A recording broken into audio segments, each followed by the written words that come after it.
So the chapter, Adi-lila, chapter 14, text 45, and it is called Lord Chaitanya's Childhood Pastimes.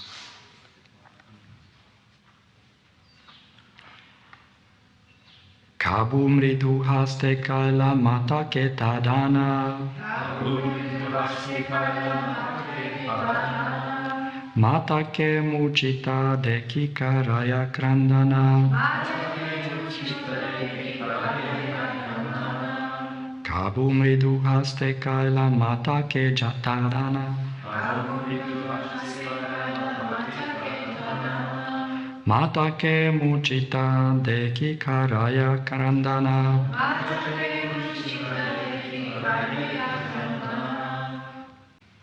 Kabu, sometimes.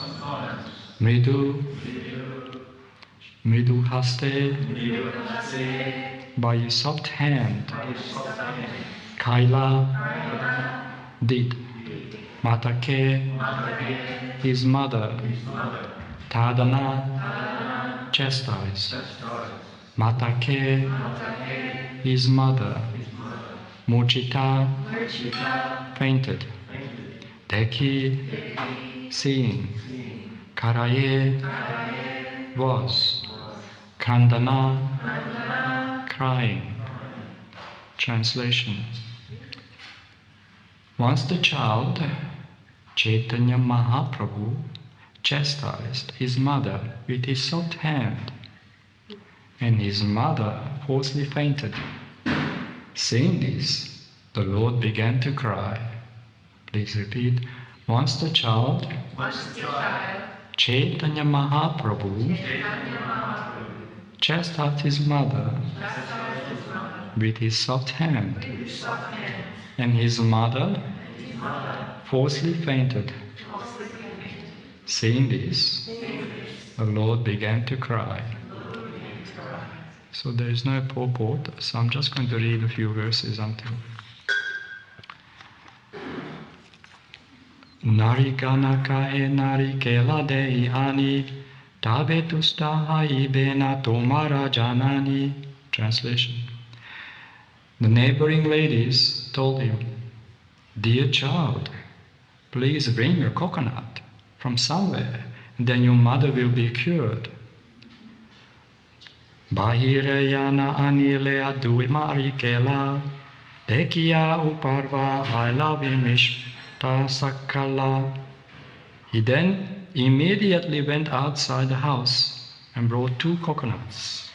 All the ladies were astonished to see such wonderful activities. Kabu shishu sange snana karila gangate, konyagana alatam devata pujite. Translation. Sometimes the Lord, with other children, would go to take bath in the Ganges, and the neighboring girls would also come there to worship various demigods. Purport by Srila Prabhupada.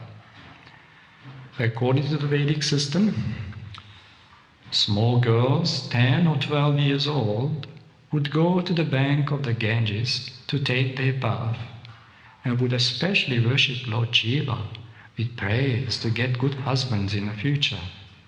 They especially wanted to get a husband like Lord Shiva because Lord Shiva is very peaceful and at the same time most powerful. Formerly, therefore, small girls in Hindu families would worship Lord Shiva, especially in the month of Vaishakha, April and May. To take a bath in the Ganges is a great pleasure for everyone, not only for adults, but for the children also. A very short purport. So, in the chapter, Childhood Pastimes of Lord Caitanya Mahaprabhu, all the various events of Mahaprabhu, who is known Nimai Pandit at this particular time of his life, manifested pastimes. Nimai Pandit. Later on he was called Nimai Pandit because he was so expert and powerful to defeat all the scholars, the challenging and doubting Mayavada scholars. Prakashananda Saraswati, many other great Kashmiri Pandit, great Pandits, they were very scholarly. So Mahaprabhu, who was known Nimai, later on called Nimai Pandit because of his excellence and expertise to defeat the scholars. But in his early stages, as a child, he was exhibiting similar sweetness and mood as Krishna himself in Vrajabhumi. He had all these beautiful, sweet pastimes, and you can see as we read Krishna book, not to speak of the 10th canto, Srimad Bhagavatam, when we get to that point when we actually study it properly under the guidance of our teachers, with all respect, because these pastimes are very confidential pastimes. We have to be very careful how we treat, how we deal with these topics, not to misunderstand them. So obviously, back to the basic understanding of Krishna consciousness, we go through the system. We understand the teachings of the Bhagavad Gita, the fundamental principles, who Krishna is, Param Brahman, the Supreme Personality of Godhead, who we are, so in our relationship with Him. And we go through the first 9 cantos of Srimad Bhagavatam, and we come to the stage of understanding that actually Krishna is a very sweet, beautiful person, very confidential dealings with his manifested pastimes, his family members, who they are, what they mean to one another and to us. So when Krishna was present, Vrajabhumi Dham, he was a darling of Vrajabhumi, Vrindavan, darling of Vrindavan, Madhu Yasoda, Nanda Maharaj. And even then, even in Krishna's pastimes, Swayam Bhagavan, the original Krishna, even then very similar activities. He was with the cowherd boys, the cows, the village girls. They used to take bath at Yamuna River. They worship Lord Shiva, Shivaratri. They call Shivaratri. It's a day of Lord Shiva. They worship Lord Shiva to get a good husband. But they loved Krishna so much, so they prayed that they can have Krishna as a husband. So it's very sweet, beautiful, innocent pastimes. Like when you study these stories, they're so sweet. It melts our heart. Only a stone-hearted person cannot appreciate this. Actually, Rupa Goswami and often Jiva Goswami explain that only as a person with a stone-hearted cannot appreciate the sweetness of these pastimes. So Mahaprabhu, in this context, Nimai, in his beautiful sweetness, he is having a very sweet interaction with his mother. And whatever Mahaprabhu does, Nimai, I call him Nimai in this case, has a meaning and significance. And how he ate the dirt, and Mother Sachi was confused, and Nimai was testing his mother's not only faith but even philosophical understanding, because Nimai was testing, I eat dirt because it's all one. So Mother Sachi got very upset. You're teaching Mayavada. So then of course, this is just teaching us that ultimately there is a Supreme Personality of Godhead, one and different at the same time. So his energies and himself are one, but at the same time different. So in this case, in this short paper, Srila Prabhupada also says that there is a tradition, even now, especially in conservative Hindu families who have respect for Vedic rites and rituals. In this case, young girls go to these holy rivers certain times, certain months, in this case called Vishakha, between April and May in the Northern Hemisphere. It's a very special times to acknowledge and worship Lord Shiva, who Lord Shiva is. Lord Shiva is Ashutosh, easily angered, easily pleased. Often people who have material ambitions or desires, they approach Lord Shiva, offer worship to him, and trying to receive some benediction, some boon, some blessings of Lord Shiva. Of course, they're not purely motivated. They have material desires, which is condemned in the Bhagavad Gita. It's condemned because only foolish living entities worship demigods for material benefits. They don't understand that the material benefits are transitory, temporary, not very intelligent thing to do. Therefore, sincere devotees of Krishna, they recognize that actually, why to waste time worshipping various demigods for material benefits?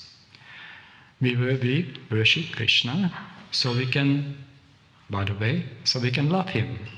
We can learn the art of loving him, devote our life to him. We're not worshipping Krishna for material return or some prosperity or good husband or good wife or whatever. These are all material things. We worship Krishna because we want to understand him, we want to love him, not to speak of attaining returning to our original position of loving devotional service. Ultimately, Vraja Bhumi Dham, be with the cows, be with Krishna's friends and Krishna himself, be in that environment. That's the true goal of a devotee. And Sri Caitanya Mahaprabhu gave us that opportunity. He is so kind to us. Mahaprabhu is the ocean of mercy and kindness, the most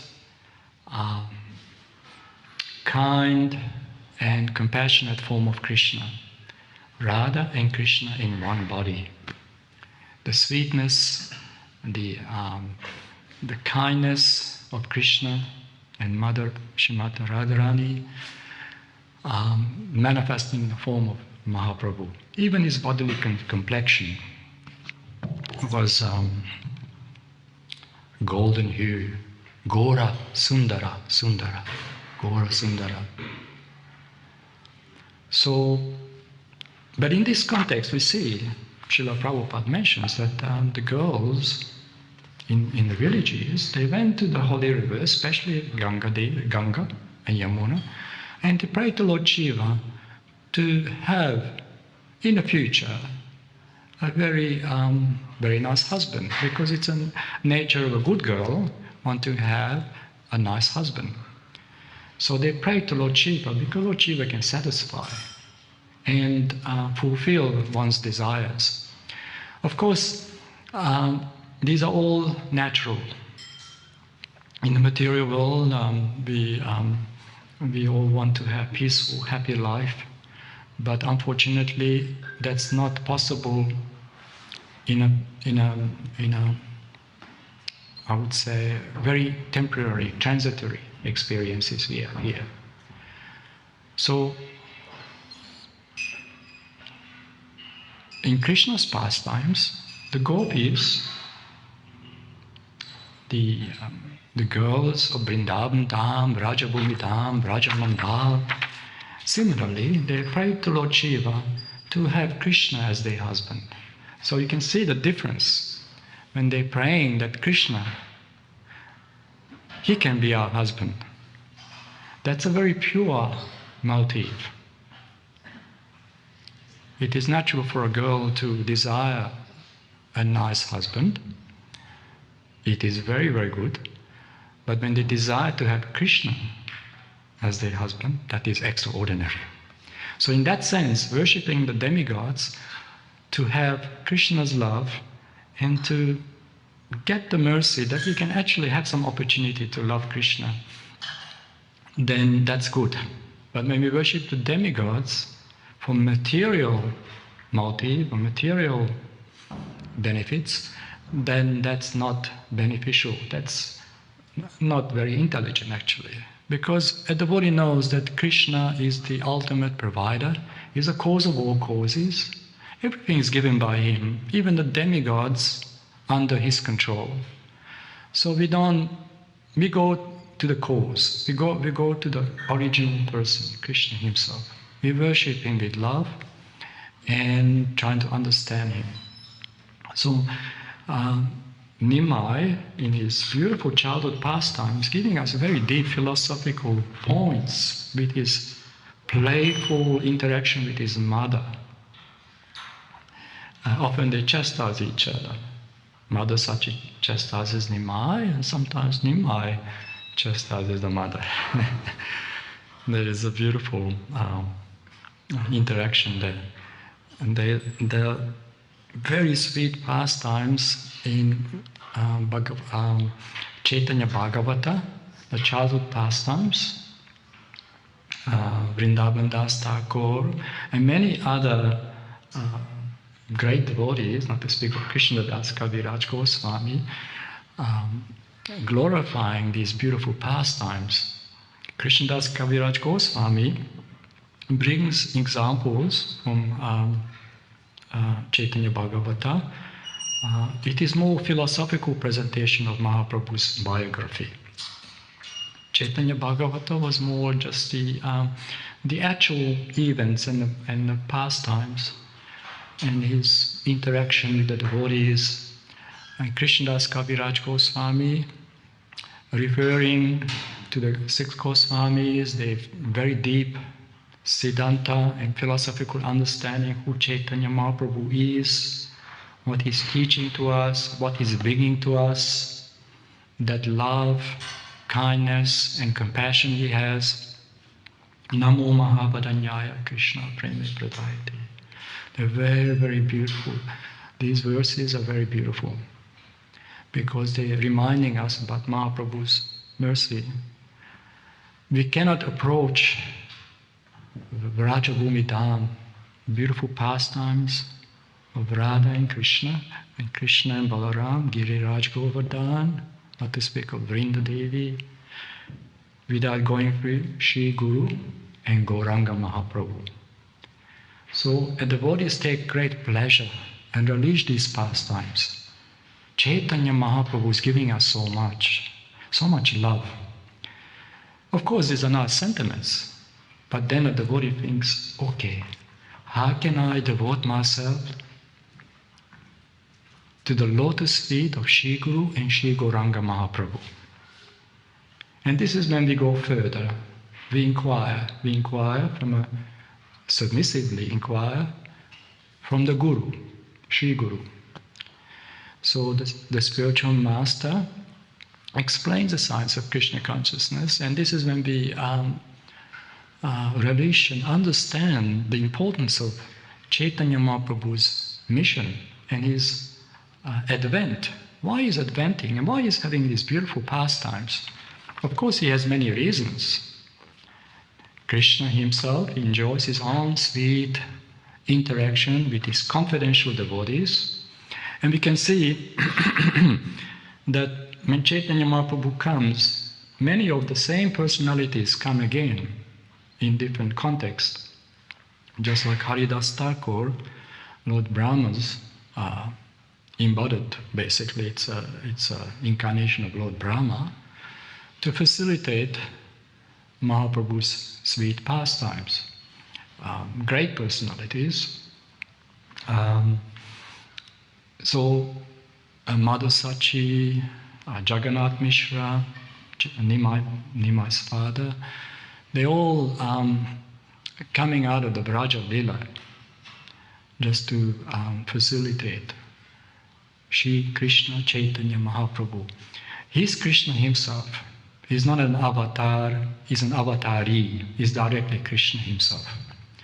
So he's bringing the true essence of devotional service. And then his purpose also to, which is compassionate. His compassion for the fallen conditioned souls of this age, Kali Yuga. So he manifests his Sankirtan mission, Sankirtan Yagna, the Yuga Dharma for this age. So he's enjoying his beautiful confidential pastimes with his mother and his devotees around him. They're all nurturing him, loving him, and they can't bear separation from him.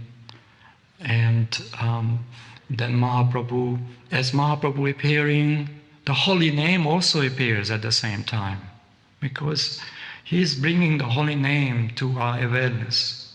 The holy name, Sri Nama, has no beginning and no end.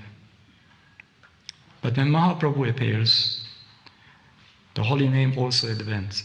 It appears, because Chaitanya Mahaprabhu, right from his form of baby, he was already relishing in the chanting of the holy names.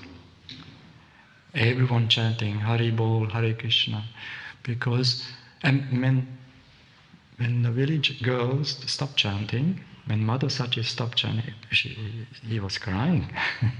So they realized that when we chant, Nima is always happy. So when we stop chanting, he's crying.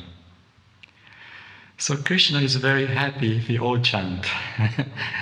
We always chant the holy names, the glories of Krishna, in the association of devotees. And Lord Chaitanya Mahaprabhu is so kind that he's very pleased. And the easiest way to please Mahaprabhu is chanting, especially together, kirtan. And if you share this love, Harinama, Sankirtan, it's even more blessing, more pleased. Worshipping Mahaprabhu actually very simple. We just have to chant the holy names of Krishna. So Mahaprabhu is giving us the most powerful, the most effective, the most sublime process ever. Shri Harinama Sankirtan. So sincere devotees feel adapted to Shri Guru and Shri Gauranga Mahaprabhu. So we want to share this beautiful knowledge, transcendental knowledge, Divya Jnana, spread the mercy and the glory of the holy name far and wide. People need this. We all need the mercy of Mahaprabhu. Therefore Chaitanya Mahaprabhu reveals these secrets. As we are reading this chapter, there's a very deep philosophy here. The entire Bhagavad Gita manifests in this chapter. Like worshipping the demigods. If you read the next few verses, Srila Prabhupada explains it in detail.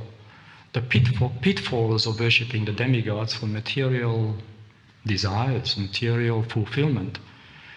That's not bhakti, that's business. You do business. You do rituals and worship and offerings to various demigods, Durga Devi, Lord Shiva.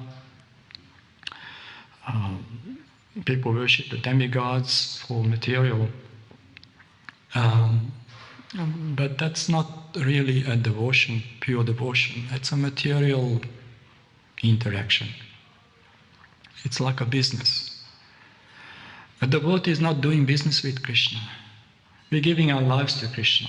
We're giving our hearts, our minds, our words, our body, everything to Krishna. So that's our aim, to fully give ourselves to Krishna. This is when the true devotion, the bhakti, the feelings of sentiments and appreciation will manifest in our heart. So,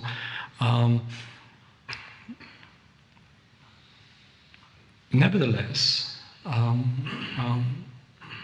Caitanya Mahaprabhu is very pleased if we all cooperate together as a Vaishnava society, Vaishnava communities, and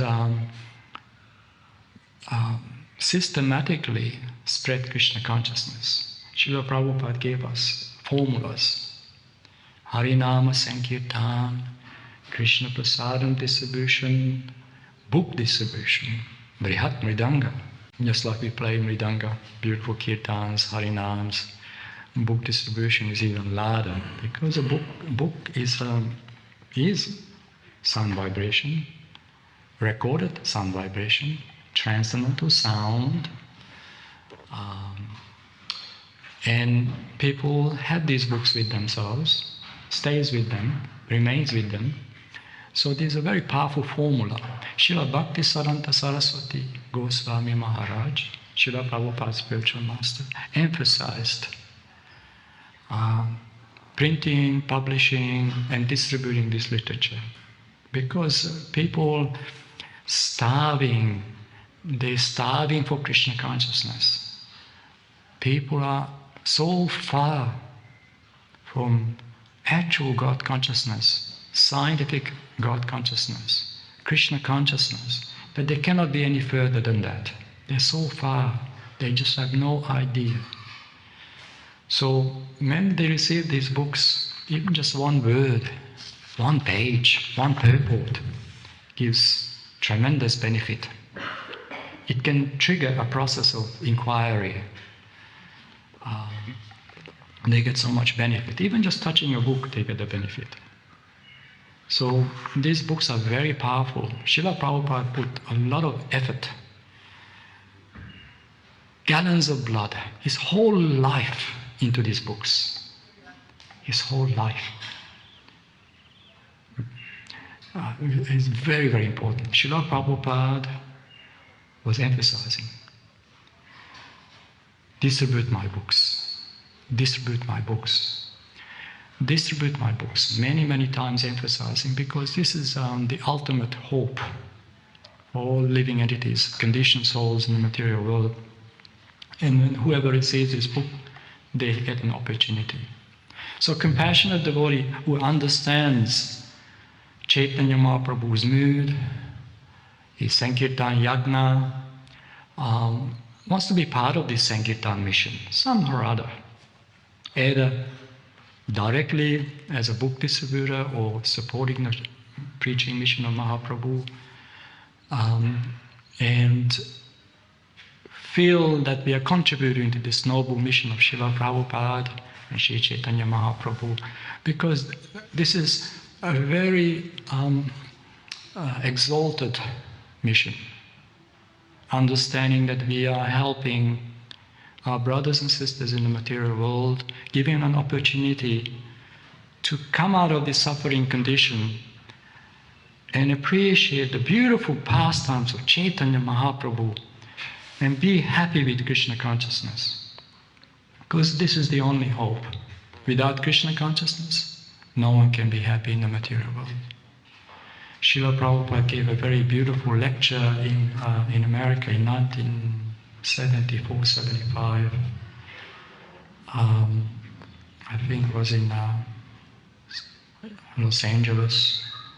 Not just about book distribution, but he was just making very simple points that without only a preacher of Krishna consciousness, someone who's actually very compassionate, hearted devotee, can understand that without Krishna consciousness, no one can be happy.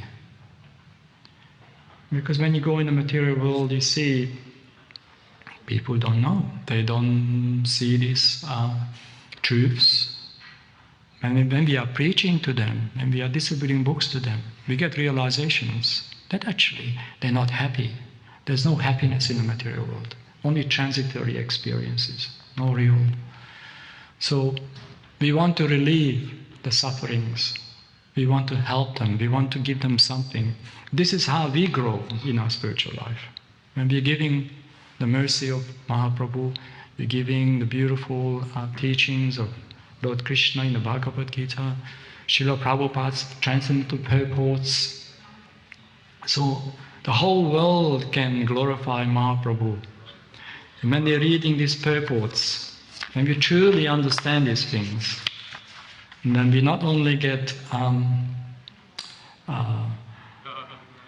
inspired, but we feel love for Mahaprabhu.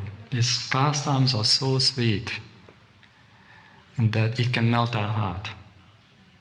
So if you're patient enough to go through this Caitanya Caritamrita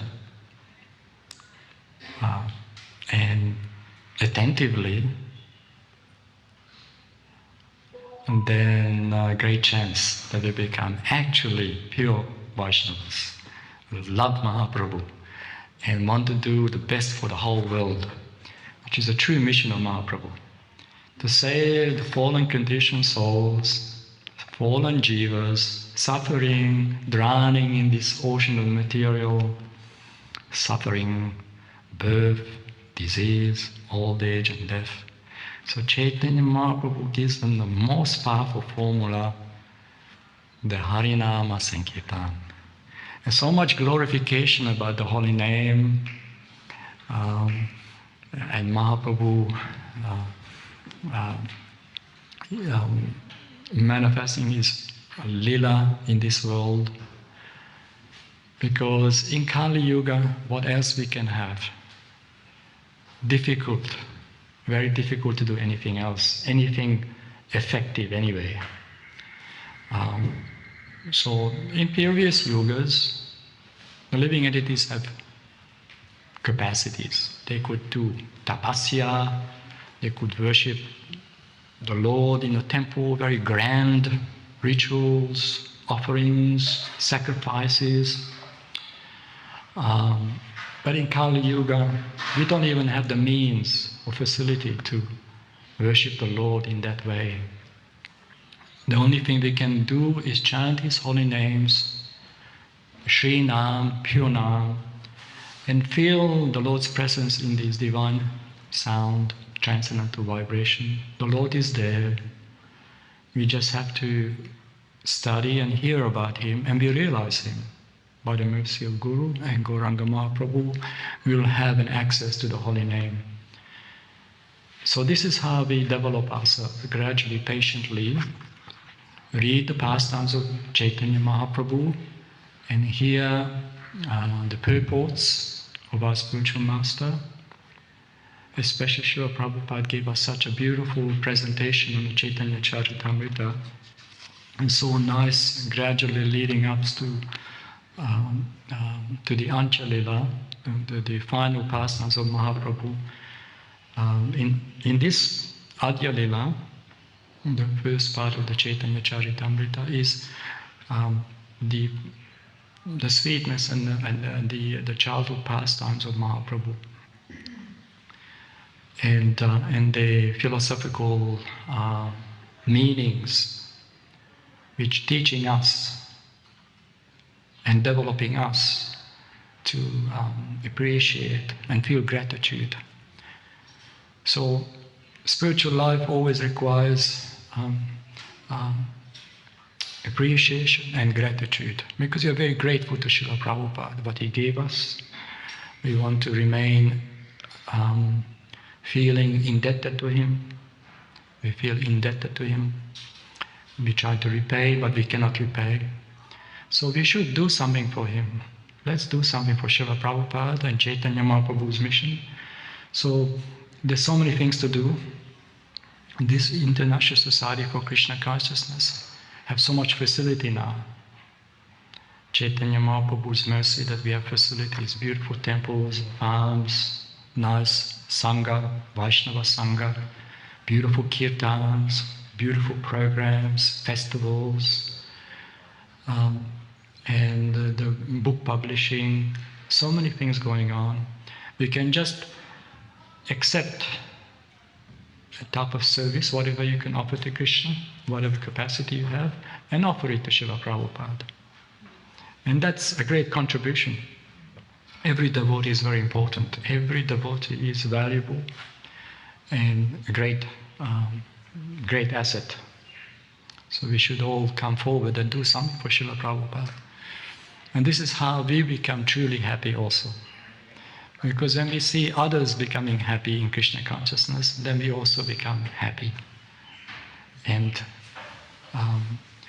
it's amazing how it works. When we preach in Krishna consciousness, we also become, at the same time, we also grow, develop ourselves, we get realizations, we become more attached to Krishna, we become more appreciating what we have. Otherwise, complacency. Otherwise, we can become complacent. And when we preach in Krishna consciousness, we feel gratitude. Srila Prabhupada gave us so much. It's a priceless treasure, so much. So when we realize that what we have, we want to share it with others. We want to share the love and peace of happiness of Krishna consciousness. So, this is what Caitanya Caritamrita is pointing towards as we study. That not only developing ourselves, but also helping others, glorifying Mahaprabhu, understand who Mahaprabhu is, Chaitanya Mahaprabhu, and by their mercy, Gora and Nitai, they gradually move into the realm of Raja Bhumi, Radha and Krishna and Balaram, Giriraj Govardhan, and very exalted levels of Krishna consciousness. Not just some sentiments, but actually very systematic, scientific way of approaching them. We go through Guru and Gauranga. By their blessings, we gradually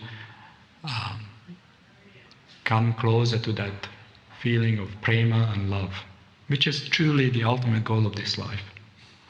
Because we want to love Krishna and we want to return to Krishna. We don't want to stay in the material world, see? So we want to return to Krishna. But this is the process. The Acharyas, Krishnadas Kaviraj Goswami, not to speak of the 6 Goswamis, they're recommending that we should take shelter of the process. And gradually, we get the mercy of the divine couple, Radha and Krishna. Hare Krishna. Hare Krishna. Any comments or questions? Yes, Prabhu. So people worship demigods for like material benefits, right? But like if you worship Krishna, like then is that to say that you won't also get those material benefits? Actually, Srila Prabhupada also says that even if you worshipping Krishna is always good, even if you have material desires. And Krishna eventually purifies us, see? He may reward you something, but such a way that it won't harm you. So when you worship Krishna, one thing we need to understand that Krishna is our best friend. He's not going to give us material things to harm us. He may give us some purification, lessons,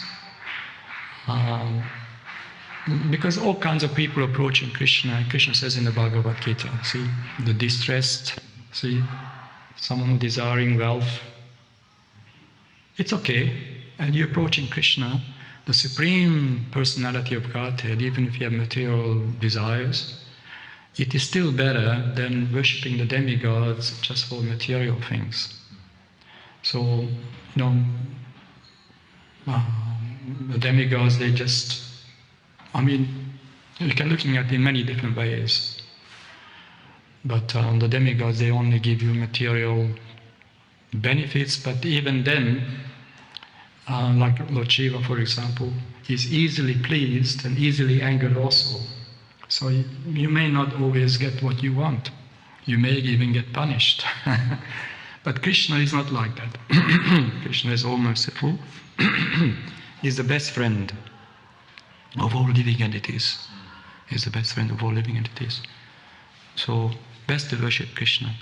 That's the injunction and the instruction of the Vedas, that one should worship the original, Supreme Personality of Godhead. Because even then, even the demigods have to get the sanction of the Supreme Lord before they can reward you with anything. See? So why not go to Krishna? Hare Krishna. Is okay? Hare Krishna, Hare Bol, Hare Bol. Shri Caitanya Caritamrita ki jai, Srila Prabhupada ki jai. Hare Krishna.